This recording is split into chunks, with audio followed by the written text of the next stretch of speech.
안녕하세요. 투자자 여러분, 그리고 해외 ETF 투자에 관심 있는 직장인분들, 다들 잘 지내셨나요? 오늘 이 자리에 모인 우리 모두에게 정말 중요한 이야기를 해볼까 합니다. 특히 요즘 같은 시기에는 세금이라는 단어만 들어도 머리가 지끈거리지 않으세요? 맞아요. 우리가 어렵게 투자해서 얻은 수익, 그 수익을 세금으로 다 떼인다고 생각하면 너무 아깝잖아요.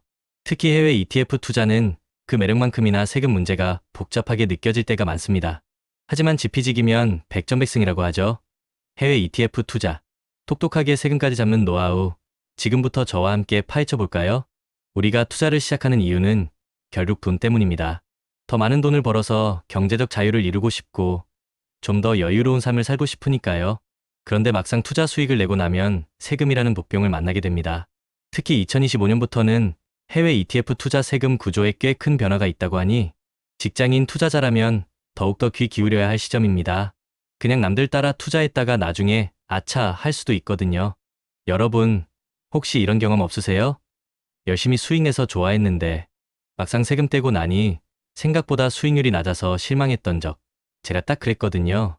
괜히 쫄았나 싶기도 하고 세금 때문에 이걸 계속해야 하나 고민도 되고. 하지만 괜찮습니다. 오늘 이 시간을 통해 2025년 세법 개정 이후에도 세금을 절약하면서 해외 ETF 투자를 지속할 수 있는 꿀팁들을 모두 알려드릴 거예요. 먼저 가장 중요한 변화부터 짚고 넘어갈까요? 2025년부터는 해외 ETF 세금 구조가 크게 바뀝니다. 특히 국내 상장 해외 ETF 배당소득 과세 방식이 달라져요. 예전에는 해외에서 원천 징수된 세금을 국세청에서 돌려받는 소위 선환급 후 과세 방식이었죠. 하지만 2025년부터는 그게 사라집니다. 이제 해외에서 세율대로 원천 징수되면 그걸로 끝이에요. 미국 ETF의 배당소득에 대해서는 미국 정부에 15% 세금을 먼저 내야 하는 거죠. 배당소득에 대한 세금 부담이 더 직접적으로 느껴질 수 있다는 뜻입니다. 그리고 또 한 가지, 해외 주식형 TR ETF의 배당 재투자가 금지됩니다. TR ETF는 배당금을 자동으로 재투자의 복리 효과를 노릴 수 있어서 많은 투자자들이 선호했던 상품인데요. 이제 해외 주식형 TR ETF로는 배당 재투자를 할 수 없게 된다는 점 꼭 기억해야 합니다. 어휴, 벌써부터 머리가 복잡하시다고요? 괜찮아요. 저와 함께라면 문제없습니다. 그럼 이런 변화에 우리가 어떻게 대응해야 할까요? 바로 절세 계좌 활용 전략을 다시 세워야 합니다. 과거에는 ISA 개인종합자산관리 계좌나 IRP 개인형 퇴직연금 계좌를 활용하면 해외 ETF 투자, 배당 수익에 대한 배당소득세가 과세 이연되어서 만기 시점에 낮은 세율로 과세되는 큰 혜택이 있었죠. 그런데 이제는 해외 현지에서 배당소득세를 원천 징수한 금액만 계좌로 들어옵니다. 그만큼 ISA와 IRP 계좌의 해외 ETF 투자 혜택이 줄어들었다고 볼 수 있어요. 쉽게 말해 예전처럼 만능 통장은 아니라는 거죠. 그렇다면 어떻게 해야 할까요? 연금 계좌 내에서 해외 고배당 ETF 비중을 줄이는 것이 현명할 수 있습니다. 배당이 많은 상품은 세금 부담도 커지니 연금저축이나 IRP 계좌에는 해외 배당이 적은 상품 위주로 담는 게 절세에 유리할 수 있다는 거죠. 그리고 국내 상장 해외 ETF 대신 해외 직접 투자를 고려해보는 것도 좋은 방법입니다. 복잡해 보이지만 조금만 알아보면 충분히 할 수 있어요. 여기서 잠깐 우리가 투자를 할 때 가장 중요하게 생각해야 할 것 중 하나가 바로 지속 가능성입니다. 단기적인 수익에 일희일비하기보다는 장기적인 관점에서 꾸준히 우상향할 수 있는 투자 전략을 세우는 것이 중요해요. 세금 문제도 마찬가지입니다. 단기적으로 세금을 조금 더 내는 한이 있더라도 장기적으로 안정적인 수익을 가져다 줄 수 있는 투자를 해야 합니다. 이건 단순히 리스크를 시간에 녹이기 위한 게 아니에요. 시간이 지나면서 그 자산이 남기는 안전마진이 쌓이고 우리의 그릇도 커져갑니다. 처음엔 몇십만 원 빠져도 머리가 띵했는데 어느 순간 몇천만 원 왔다 갔다 해도 무덤덤해지고 결국엔 수억 단위 변동에도 평정심을 유지하게 됩니다. 그게 바로 단단한 갑바가 생긴 겁니다. 멘탈의 연금술이라고 할 수 있죠. 우리는 이런 그릇을 키우면서 현명하게 투자해야 합니다. 그럼 이제 본격적으로 2025년 이후에도 효과적으로 세금을 절약할 수 있는 실질적인 방안들을 알아볼까요? 첫 번째, ISA 계좌의 종류를 현명하게 활용하세요. 국내 상장 주식이나 국내 주식형 펀드만 투자 가능한 국내 투자형 ISA 통장을 활용하는 방안을 고려할 수 있습니다. 비록 해외 ETF에 직접 투자하는 건 아니지만 국내 투자형 ISA 통장의 혜택을 극대화하면서 다른 방식으로 해외 투자에 접근하는 전략을 세울 수 있죠. 예를 들어 국내 상장 해외 ETF에 직접 투자하는 대신 국내 주식형 펀드 중에서 해외 시장에 투자하는 펀드를 찾아보는 것도 방법이 될 수 있습니다.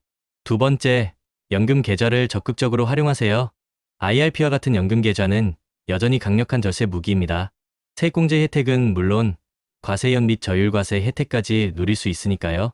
만 55세 이후 연금으로 수령할 경우 수령한도 이내로 인출하면 3.3%에서 5.5%의 연금소득세만 부과됩니다.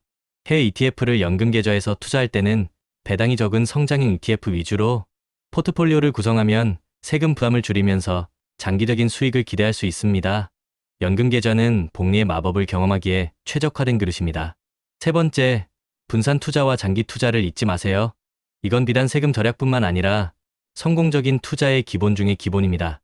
여러 자산의 분산 투자에서 위험을 관리하고 장기 투자를 통해 세금 영향을 최소화하면서 복리 효과를 극대화하는 것이 정말 중요해요.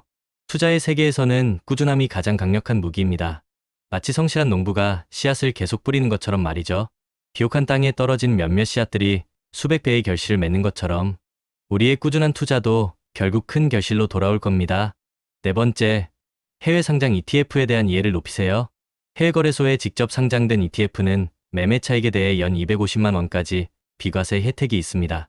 이 금액을 초과하는 부분에 대해서는 22%의 양도소득세가 적용되죠. 배당소득은 15.4% 세율로 과세되고요.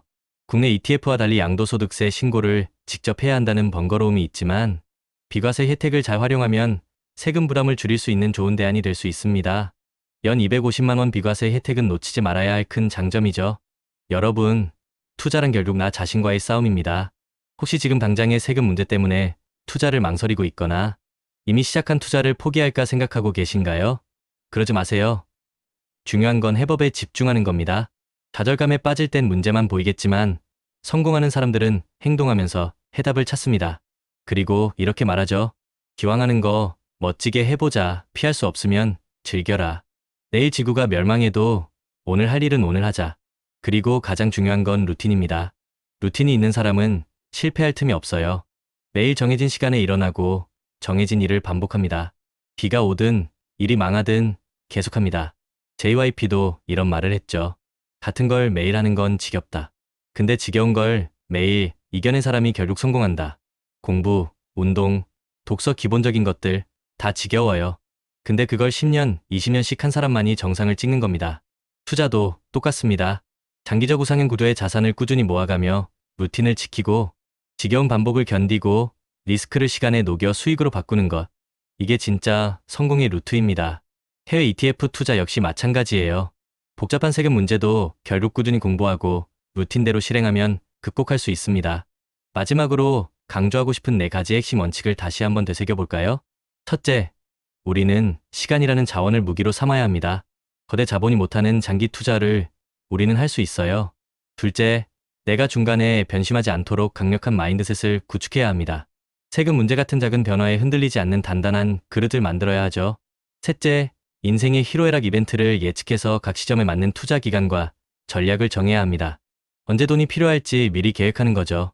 넷째, 예측할 수 없는 리스크에 대비해 속성이 다른 자산 23개로 분산 투자해야 합니다. 해외 ETF 투자 역시 이런 분산 투자의 중요한 한 축이 될 수 있습니다. 이 모든 걸 실행에 옮기기 위한 첫걸음은 바로 끝까지 살아남는 것입니다. 전략이 아무리 좋아도 포기하면 소용없어요. 세금까지 잡는 직장인 해외 ETF 투자 노하우 어렵게 느껴지지만 차근차근 준비하면 충분히 가능합니다. 우리는 혼자가 아니에요. 저와 함께 긴 여정의 동료로 계속 투자와 루틴을 이어갑시다. 오늘 제가 드린 이야기가 여러분의 해외 ETF 투자의 작은 등불이 되었으면 좋겠습니다. 복잡한 세금 문제, 이제 더 이상 두려워하지 마세요. 현명한 전략과 꾸준함으로 성공적인 투자를 이어가시길 진심으로 응원합니다. 구독자 여러분, 리스펙합니다. 다음 영상에서 또 만나요.